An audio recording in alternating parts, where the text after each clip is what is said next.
jusqu'à ce que je garde des perdants trop longtemps. Et il m'a fallu beaucoup de temps pour trouver ce gars en t-shirt. Mais s'accrocher à des perdants trop longtemps. Et puis la dernière grande erreur, bien sûr, dans la diapositive suivante, c'est, eh bien, pas de plan de sortie, c'est une partie de ça. Mais la dernière grande erreur, dans la diapositive suivante, est en fait ne pas se concentrer ou ne pas être conscient de la direction du marché. Et si le marché est en hausse ou en baisse, tout découle de cela. Et c'est comme des montagnes russes que j'ai mises dans la diapositive suivante. Je pense qu'il faut un sacré bout de temps pour y arriver, mais ça tombe très vite, en effet. Ouais, donc on nous a appris à acheter et conserver. Et la seule façon de faire, je me souviens quand j'ai commencé sur les marchés, c'était mon mentor.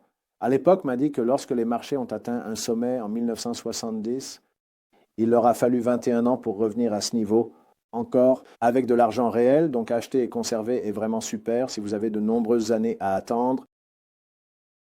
Néanmoins, advectiviste, notre devise est que nous voulons acheter des actions avec de solides fondamentaux qui sont en hausse, qui sont dans le cadre d'une forte tendance, et nous voulons les acheter lorsque le marché général est en hausse.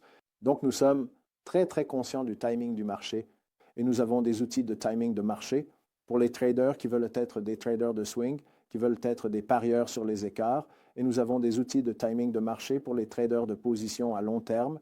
Et cela montre simplement le marché américain, le bon repli de 2003, puis ce qu'on appelle maintenant la crise financière mondiale.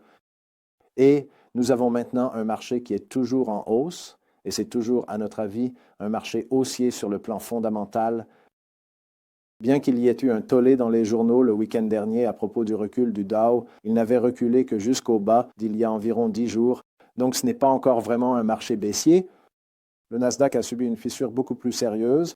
Mais notre modèle fondamental, basé sur le travail du docteur Bart de Lida, qui est le fondateur de VectorVest, basé sur les bénéfices, les taux d'intérêt et l'inflation, nous dit toujours que nous sommes dans un marché haussier américain. Marché haussier. D'accord, passons à la diapositive suivante. Eh bien, je vais vous demander, mademoiselle, de cela. 4 erreurs vous ont coûté beaucoup d'argent. Au fil des ans.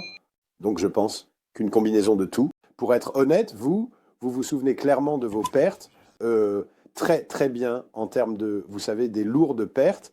Et donc je ne vais pas trop commenter. Le fait de s'accrocher aux perdants, ouais, et j'ai moyenné de la mauvaise manière. Ouais, moi. J'ai commencé sur les marchés en 1982 et entre 1982 et 1984, j'ai rassemblé une somme d'argent assez importante